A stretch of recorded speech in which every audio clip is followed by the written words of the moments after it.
واقعہ معراج کے تناظر میں حیات النبی صلی اللہ علیہ وسلم کا جو عقیدہ ہے یہ کس قدر واضح ہو چکا ہے، میں چاہوں گا اس پر ضرور کلام فرمائیں۔ سرکار علیہ الصلوۃ والسلام نے فرمایا کہ میں جب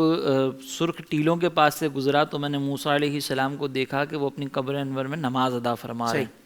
تو یہاں سے یہ بات بہت واضح ہو جاتی ہے کہ سرکار علیہ الصلوۃ والسلام نے جب حضرت موسیٰ علیہ السلام کو دیکھا تو جو اللہ تعالیٰ نے فرمایا نا، یہ سرکار علیہ الصلوۃ والسلام کے فرمان کا بھی خلاصہ ہے کہ فَنَبِيُّ اللَّهِ حَيٌّ يُرْزَقُ، کہ اللہ کے نبی حیات ہوتے ہیں، زندہ ہوتے ہیں اور ان کو رزق دیا جاتا ہے۔ صرف رزق نہیں دیا جاتا، وہ اپنی قبروں میں نماز بھی پڑھ رہے ہوتے ہیں، اپنی قبروں میں جو ہے وہ اللہ تبارک و تعالیٰ کا ذکر بھی کر رہے ہوتے ہیں۔ یہاں پر میں اس میں سے عقیدے کی مزید تھوڑی سی وضاحت کر دوں کہ ہمارا عقیدہ یہ ہے کہ اللہ تبارک و تعالیٰ کے جو انبیاء ہیں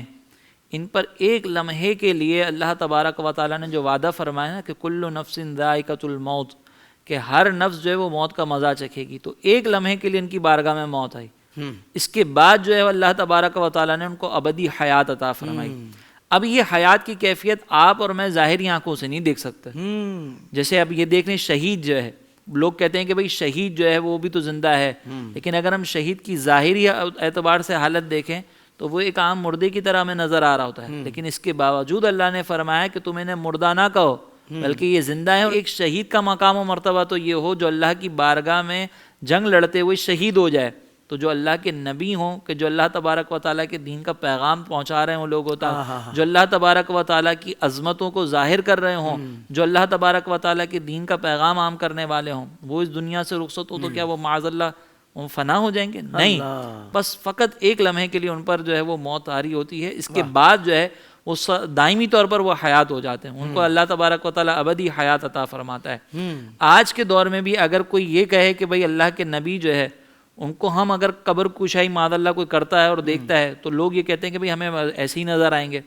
تو ہم نے تو یہ دعویٰ ہی نہیں کیا، ہم تو یہ کہتے ہیں کہ ہماری آنکھوں میں وہ بصارت ہی نہیں کہ ہم ان کی حیات کو جان سکیں۔ کیا کہنے ہیں، اللہ تبارک و تعالیٰ نے اپنے محبوبوں کو جو حیات عطا فرمائی وہ آپ کی اور میری سمجھ میں نہیں آ سکتی، اسی لیے یہ حیات النبی کا جو عقیدہ ہے اگر کوئی اس کا انکار کرتا ہے تو اس سینکڑوں حدیثوں کا انکار ہے، اور یہ گمراہی پر مبنی عقیدہ ہے۔ اس کو اگر اختیار کوئی کرے گا تو وہ گمراہوں کی صف میں شامل ہوگا اور اس پر سے ہم کوئی تعلق بھی اس سے قائم نہیں رکھ سکتے۔ بالکل صحیح۔ اسی لیے اگر ہم اس حدیث مبارکہ کو دیکھیں کہ سرکار علیہ السلام نے حضرت موسیٰ علیہ السلام کو دیکھا، اس کے علاوہ بھی آپ دیکھیں کہ مسجد اقصیٰ میں تمام انبیاء علیہ السلام جو تشریف لائے تھے وہ سب کے سب انبیاء علیہ السلام سرکار علیہ السلام سے پہلے ہی اس دنیا سے رخصت ہو چکے ہیں، لیکن اس کے باوجود وہ انبیاء تشریف لا رہے ہیں، پھر آسمانوں پر سرکار علیہ السلام سے ملاقات ہو رہی ہے، تو یہ اس بات کی طرف اشارہ ہے کہ اللہ تبارک و تعالیٰ کے جو محبوب نبی ہیں وہ سب کے سب حیات ہیں، ان کو رزق دیا جاتا ہے۔ اس پر ایک حدیث مبارکہ اس میں آخر میں ذکر کروں کہ سرکار علیہ الصلوۃ والسلام نے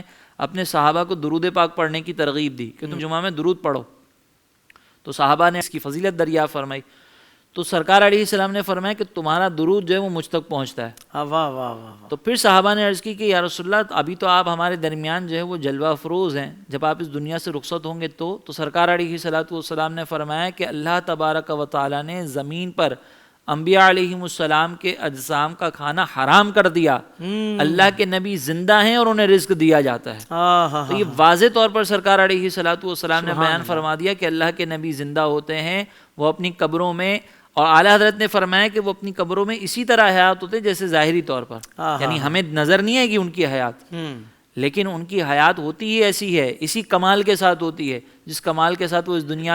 دنیا میں موجود تھے تب وہ کمالات ان کو حاصل تھے۔ بلکہ سرکار علیہ السلام کی شان تو یہ ہے کہ اللہ تبارک و تعالیٰ نے اپنے محبوب کو یہ فرمایا کہ وَلَلْآخِرَةُ خَيْرٌ لَكَ مِنَ الْأُولَىٰ، کہ محبوب ہر آنے والی گھڑی جو ہے وہ گزری ہوئی گھڑی سے زیادہ بہتر ہے۔ تو سرکار علیہ الصلوۃ والسلام کے تو شان اور درجات میں تو مزید اضافہ ہوتا ہی جا رہا ہے، تو سرکار علیہ السلام کی حیات کا عالم پھر کیا ہوگا۔ سبحان اللہ سبحان اللہ، کیا خوبصورت کلام فرمایا ہے، اور اللہ تعالیٰ نے اپنے کلام پاک سے محبوب کی شان کو کیسی پروٹیکشن عطا فرمائی ہے۔ وَلَلْآخِرَةُ خَيْرٌ لَكَ مِنَ الْأُولَىٰ فرما کر تو تمام ناقدین کے منہ بند کروا دیے، پھر بھی کوئی بولے گا تو ظاہر بات ہے کہ جاہل مطلق ہی ہو سکتا ہے کہ جو پھر بھی حضور کی شان کے خلاف باتیں کرے، یہ شان کو تسلیم نہ کرے کہ جو بالکل ہی قرآن و حدیث سے واضح ہیں۔ سوشل میڈیا پر اسلام کی صحیح تعلیمات جاننے کے لیے ابھی حافظ سائر قادری کا نیا YouTube channel Islamic digital studio subscribe کر لیں، اور ہاں نوٹیفیکیشن بیل آئیکن کو بھی پریس کر لیں تاکہ ہماری نئی ویڈیوز آپ تک بر وقت پہنچ سکے۔